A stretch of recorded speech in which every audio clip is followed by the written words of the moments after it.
तो 2014 के बाद इस देश में बीजेपी ने जिस भी राज्य में चाहा वहां सरकार बना ली। अगर चुनाव नहीं जीत पाए तो उसके बाद विधायकों को खरीद लिया और इसका नाम दिया गया ऑपरेशन लोटस। और यह सिर्फ खेल एक दो राज्य में नहीं हुआ है।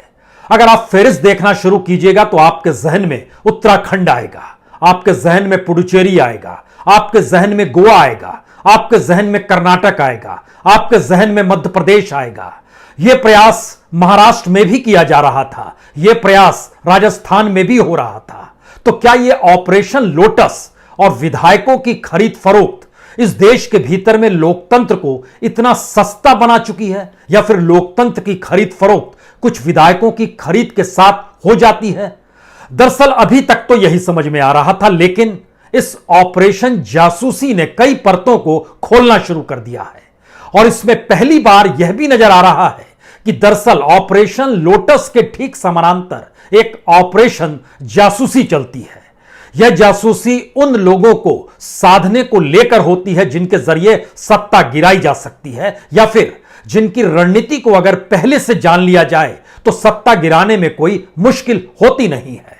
याद कीजिए, कर्नाटक में कुमारस्वामी की सत्ता और साथ में कांग्रेस की सरकार, जब विधानसभा चुनाव हुए थे तो 224 सदस्यों वाले विधानसभा में बीजेपी को मिले थे 105 सीट, यानी बहुमत से कुछ ही कम।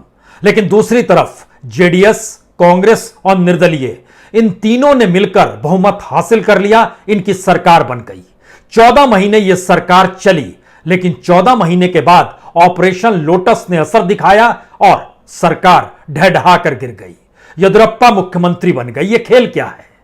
दरअसल जासूसी की परतें अब जब खुली है और वायर की तरफ से जारी एक रिपोर्ट में जब इसकी जानकारी आई कि आखिर ऑपरेशन लोटस जब कर्नाटक में हो रहा था तब किन किन के फोन टैप किए जा रहे थे, यह बेहद दिलचस्प है। इस मामले में दिलचस्प है कि दरअसल जिनके फोन टैप किए गए वह उस राजनीतिक मुख्य गलियारे के हिस्सेदार थे जो सत्ता बनाए हुए थे और जो सत्ता को बनाए रखने के लिए अपने तरीके से जोड़तोड़ कर रहे थे। लेकिन दूसरी तरफ सत्ता गिरानी है और सत्ता के लिए जो लोग एक साथ खड़े हैं उन्हें कैसे तोड़ना है, इसके लिए क्या जासूसी हो रही थी? यह सवाल इसलिए क्योंकि जो 4-5 नाम निकल कर आए उस दौर में, उस दौर के मुख्यमंत्री एचडी कुमारस्वामी के पर्सनल सेक्रेटरी सतीश, इनका भी फोन टैप हो रहा था। यानी जो भी कुमारस्वामी कह रहे थे, और अगर उस पीरियड को याद कीजिएगा तो कुमारस्वामी अमेरिकी यात्रा पर गए हुए थे, उन्हें बीच में लौटना पड़ा। उनके सेक्रेटरी ही सारे संवाद कांग्रेस के साथ और निर्दलीय विधायकों के साथ लगातार कर रहे थे, लगातार वो सबके टच में थे, लेकिन उनका फोन टैप हो रहा था। उसके बाद जो डिप्टी सीएम है जी परमेश्वरा, उनका भी फोन टैप हो रहा था। उसी पीरियड में, जिस पीरियड का हम जिक्र कर रहे हैं, 2018 और 2019, जुलाई आते आते 2019 में सरकार गिर चुकी थी, लेकिन यह प्रक्रिया शुरू हो गई थी 2018 से ही। 18 में दीपावली के लगभग से यह पूरी प्रक्रिया तेज होती है। और उसमें तीसरा नाम है जो पूर्व मुख्यमंत्री सिद्धारमैया, जो कांग्रेस के नेता हैं, उनके जो पर्सनल सेक्रेटरी वेंकटेश, उनका भी फोन टैप हो रहा था। यानी गठबंधन की सरकार जो चल रही है उसको अगर गिराना है तो क्या यह जासूसी हो रही थी? क्योंकि याद कीजिए, तो जो ट्रस्ट वोट हो रहा था उसके होने की नौबत आने से ठीक पहले ही सरकार गिर गई। और सरकार जब गिर गई तो उसमें जो लोग रिबेल एमएलएस थे वो सभी बीजेपी में एक झटके में चले गए।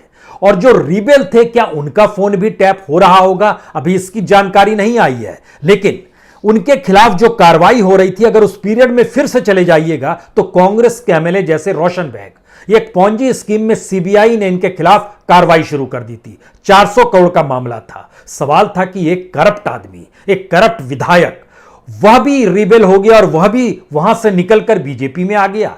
तो क्या ऑपरेशन लोटस के पीछे जो 5वां नाम निकल कर आया उसमें पता चला कि जो देश के पूर्व प्रधानमंत्री एचडी देवेगौड़ा, जो राज्य के मुख्यमंत्री कुमारस्वामी के पिता भी हैं और जेडीएस के नेता भी हैं, उनके जो सुरक्षा कर्मी मंजूनाथ मुडेगौड़ा हैं, उनका भी फोन टैप किया जा रहा था। यानी किसी भी तरीके से, और यह लंबे समय से उनके सुरक्षा कर्मी और जिन सेक्रेटरीज का हमने जिक्र किया वह भी तकरीबन कोई 10 साल से, कोई 20 साल से, इतने लंबे वक्त से, यानी पार्टी के भीतर जो कुछ भी हो रहा है उसकी नब्ज को वो लोग पकड़े रहते होंगे, या फिर जो सत्ता में बैठे हुए मुख्यमंत्री या डिप्टी सीएम है वो अपने तौर पर उनसे संवाद बनाते होंगे और बताते होंगे, और उन्हें पता भी चलता होगा क्योंकि वह उनके साथ रहते थे। तो उनके फोन टैप को एक बड़ा आधार क्या माना जा सकता है?